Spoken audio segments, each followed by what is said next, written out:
อืมเปิดภาพมากาที่เฮือนของน้องเองก็คือเบ็ดที่บ้านของน้องเองตะเวนไก่ตกดินแล้ว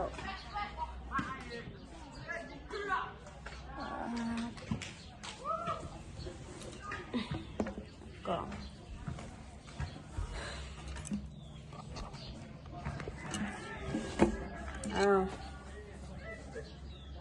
ก่อนอื่นหมดกะทักทายสวัสดีแล้วก็สบายดีเด้อพ่อแม่พี่น้องแล้วก็ผู้ใหญ่ใจบุญทุกท่านบ่ว่าจะเป็นอยู่ฝ่ายในและก็ต่างประเทศก็ขอสวัสดีสบายดีเบิร์ดสุขุสุคนเด้อยินดีตอนรับซองอตูนชาแนลคือเก่า มื่อนี้น้องกะมาเปิดคลิปเองวสิไทยชีวิตประจำวันของน้องนี่แหละว่าได้เฮ็ดหยังแน่ค่ะแรงนี่ตอนนี้กะอยู่ผู้เดียวแต่ว่าวันยาดิแม่นไอโก้แล้วก็น้องอัมพรเพิ่นได้มายามแล้วก็มาถ่ายทำคลิปน้องแล้วก็มาถ่ายอัมพรเนี่ยไอโก้เพิ่นก็อัมพรเพิ่นก็ได้ห้องเพลงในคลิปของไอโก้ค่ะถ้าว่าผู้ใดอยากเบิ่งน้องอัมพรห้องเพลงก็สามารถเข้าเบิ่งได้ในคลิปของไอโก้เด้อตอนนี้ไอโก้เพิ่นก็กลับแล้วก็กับอัมพรน้องก็เลยได้เปิดคลิปว่าสิถ่ายบรรยากาศครับแรงที่บ้านของน้องบองเองก็สิพาพี่น้องๆแล้วก็สิพาพ่อแม่แล้วก็FCมาเบิ่งเป็นจังใดน้องคิดฮอดคิดถึงกันบ่FCแล้วก็ผู้ใหญ่คือน้องก็บ่ได้เข้ากล้องแล้วก็บ่ได้ถ่ายคลิปเป็น1 มื้อแล้วก็2 มื้อกับมื้อนี้แต่ว่ามื้อนี้ก็น้องก็ได้ถ่ายคลิปแล้วให้พี่น้องๆแล้วก็ FC ผู้ใหญ่ทุกท่านเพื่อได้มีในการคิดฮอดคิดถึงนี่แหละเป็นจังได้สบายดีบ่คือน้องก็คิดฮอดคิดถึง FC คือเก่าต้องขอโทษขออภัยนำหลายๆเด้อที่เมื่อวานนี้บ่ได้ถ่ายคลิปเพราะว่าน้องก็อีกอย่างน้องก็ค่าเวียกแน่ก็เลยว่าบ่ได้ถ่ายคลิปก็เลยสิมาเปิดถ่ายคลิปในมื้อนี้ค่ะแปลง อย่าไปเบิ่งออกข้างนอก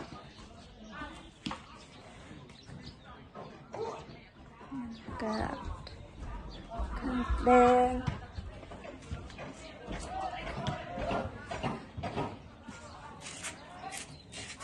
คือตอนที่ไอโก้เพิ่นมาถ่ายคลิปทันน้องก็ได้ลงนึ่งเข้าแต่ว่ายังบ่ทันได้ไปเบิ่งว่าเขาสุกแล้วหรือบ่แต่ไอโก้เพิ่นบ่ได้ถ่ายตอนนั้นเพราะว่าเฝ้าแน่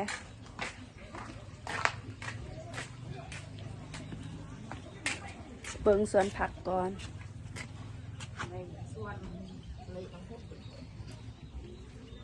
โอ้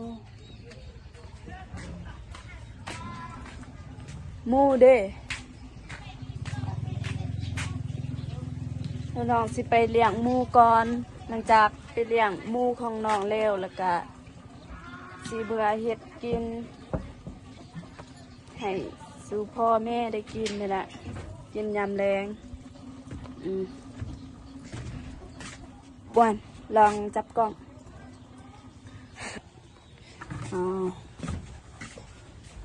มันจะยากแน่บ่มีใครจับกล่องให้ก็คู่แกมก็คู่ไว้เลี้ยงหมูพี่น้องเอ้ยหมูเมนน้องซื้อเองมือบนบ้านซื้อนำเข้าบ้านแล้วก็มาเลี้ยงนี่ของกินหมู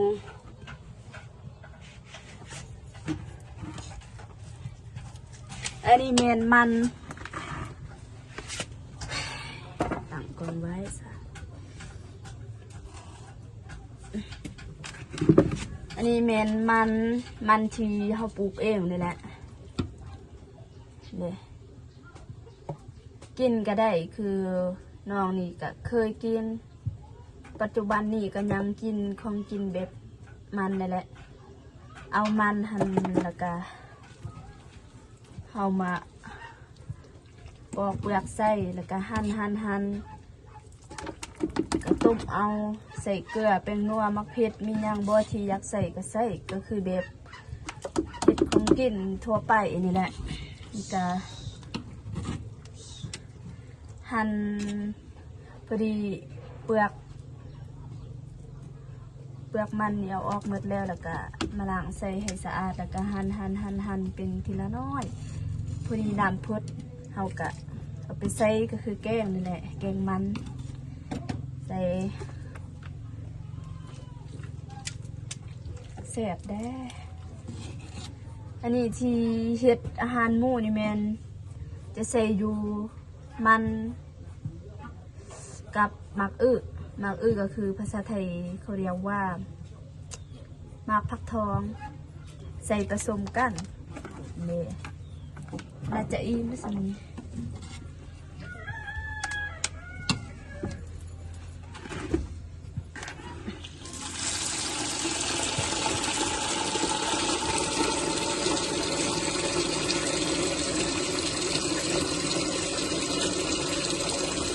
เติมน้ำ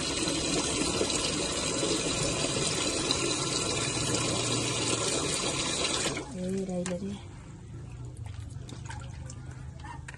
เดี๋ยวไปเอาหำก่อนหำที่เฮาภาษาไทยเข้าใจอยู่ คนไทยจะเข้าใจอยู่บ่หำก็คือแบบว่า หำก็คือแบบว่าภาษาบ้านน้องเอิ้นวางกามแต่ว่าภาษาลาวเอิ้นว่าห้ำแต่ว่าภาษาไทยบ่ฮู้เอิ้นว่าหยังห้ำที่เราเอาไปเกลือหมูเกลือเป็ดเกลือไก่นี่ได้หมดไปสิมาเอาห้ำก่อน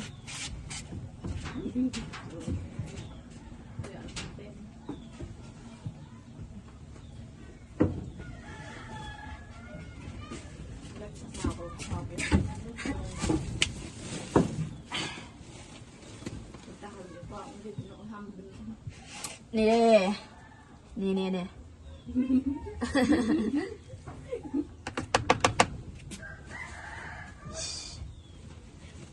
ใส่สองถ้วย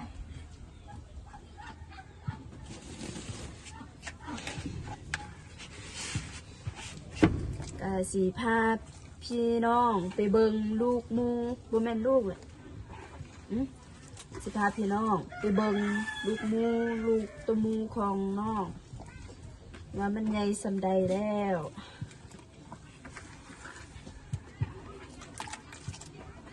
จุกเอาแต่สิเอากับคุณใส่ทำกับอาหารที่น้องตักไว้วิญญาณนี่คุณให้มันเข้ากันแล้วก็คุณกับน้ำนี่แหละให้เข้ากันนี่ก็สิประมาณนี้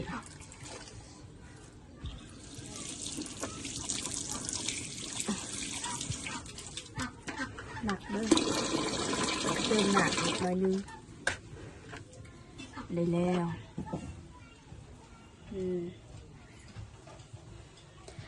เดี๋ยวระยะการเดินทางไปหาคอกหมูของน้องเองน้องจะบ่ได้ถ่ายเพราะว่าทางใกล้นี้แล้วก็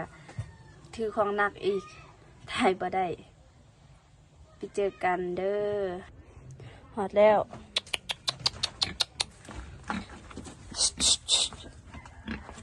ปวดเฝ้า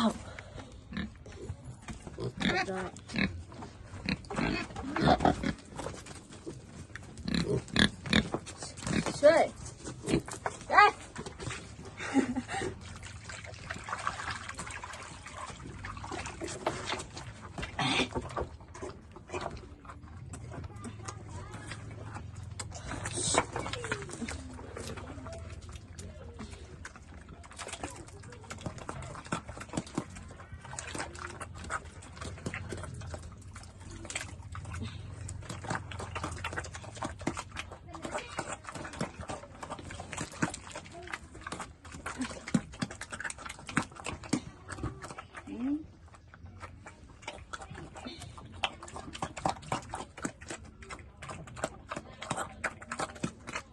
นนี้เมนูของน้องเอง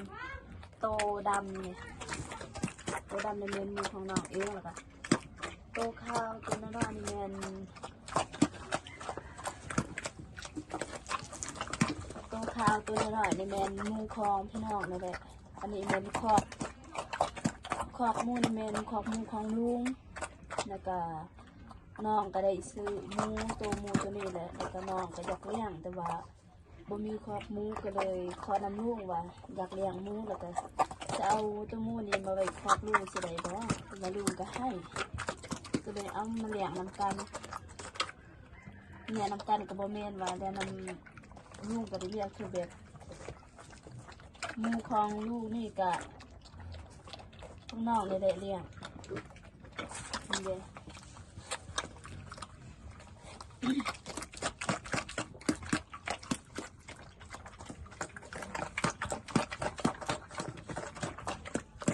กินลายอีลีมูของน้องนะสิหิวแหงนะโอเค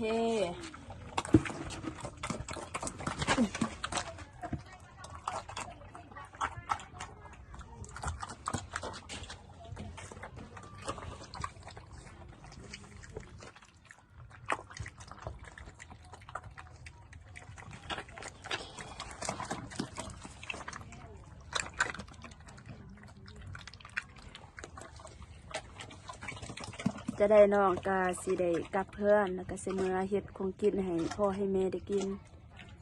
อันนี้ก็ปะไว้จะสี่แหละจะหน่อยก็กินหมดแล้วนี่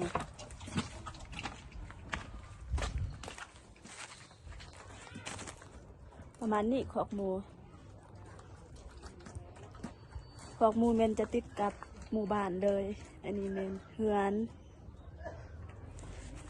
อันนี้ขอกหมูแล้วก็ยูรุมเมนปลาแล้วปลาดงแล้วยูรุมโอเคสิยุดเท่านี้ก่อนเด้อพี่น้องแล้วบัดเมื่อหอดเมื่อซานะกะสีไทยอีกครั้งอ้าวนี่น้องกาเมื่อหอดเถื่อนแล้วหอดเถื่อนเป็นทีเรียบร้อยทุกวันก็คือทุกวัน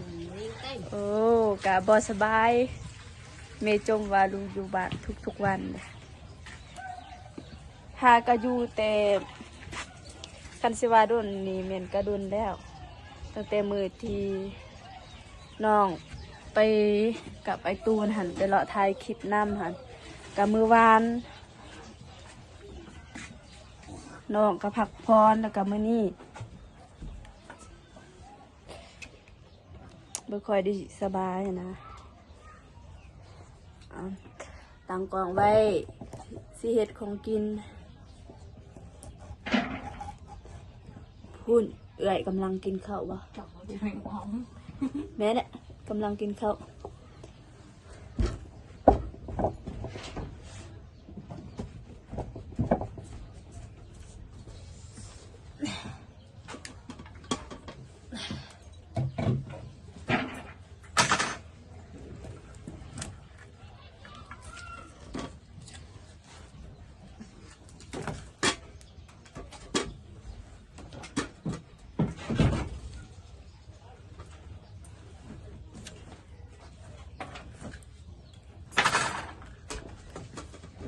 คนไกลพี่น้องเป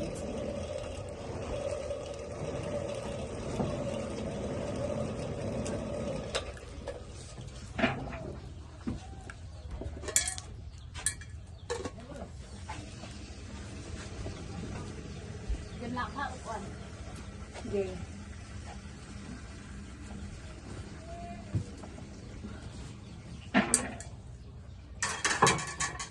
ใส่ปลาทูเอาพี่น้องปลาทูน้องซื้อเมื่อวานนี่ใส่ปลาทูแล้วก็สีใส่ผักปลาทูมีแต่ว่าตัวเดียวตัวน้อยๆนี่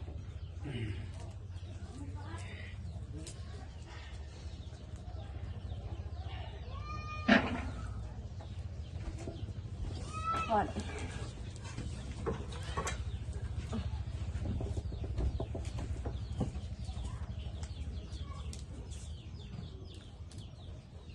พอดีพ่อแม่ก็หากันมาฮอดบ้านคือกันมาที่สวนแม่ก็พ่อนั้นมาที่สวนแต่ว่าแม่นั้นมาแต่หาแลมกาแฟเวียดนั่นแหละจักกาแฟเวียดหรือคนในบ้านก็บ่ฮู้ยังบ่ได้ถาม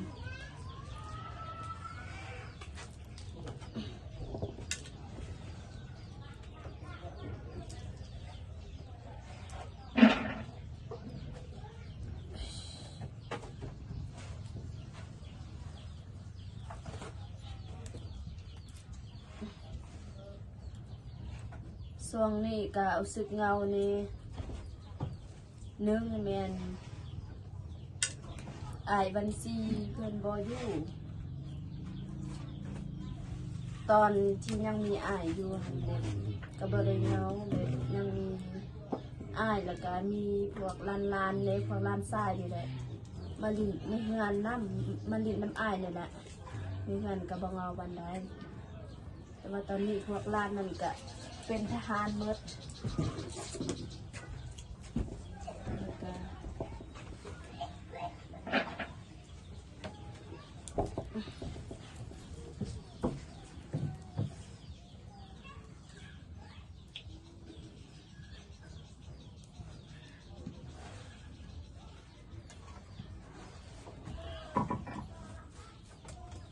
ควรเต็มเขาอันนึกเหรอมาปาละไงนึกตัวเองตัวมาอะไรตัวมาเดิมอันนึกเรื่องแต่ดูชี้เลยตั้งเต้น no orang gesit ereknya ก็ให้ว่า coi còn thấy khít đừng cái to là mày mặc đây mày nọ ปลาซิมตัวเดิมดูปลาตัวเดิม bươn nọ đây nọ mặc đây loi đấy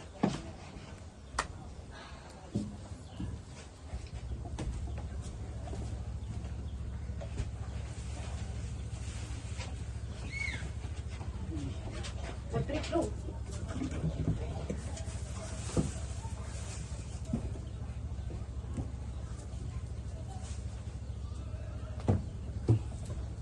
หมักเพชรนี่ใส่อันหนึ่งพ่อ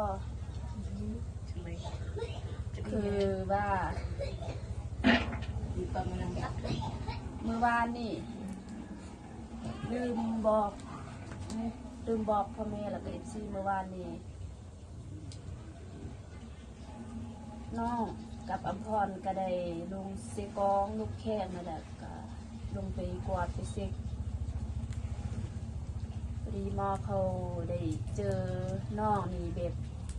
ในติ๊กโต้นี่แมนน้องเป็นกระเพาะลำไส้อักเสบในเบื้องซ้ายก็สุพอส่วงนั้นเจ็บท้องแห้งแล้วก็จนลุกบ่ได้นี่แหละแบบมันเจ็บจนบ่อยากเข้าบ่อยากน้ำมีแต่ว่าอยากนอนเจ็บท้องแห้ง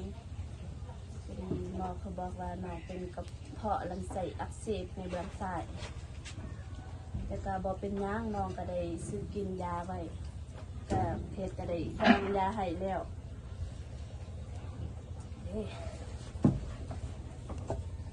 น้ำผุดแล้วเดี๋ยวจะใส่ผัก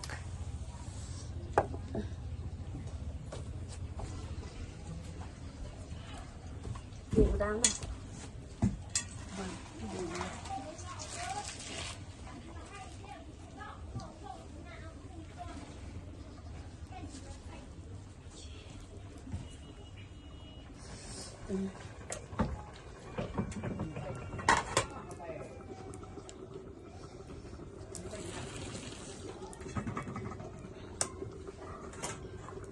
ไก่จะสุกแล้ว cuma makan oh อืม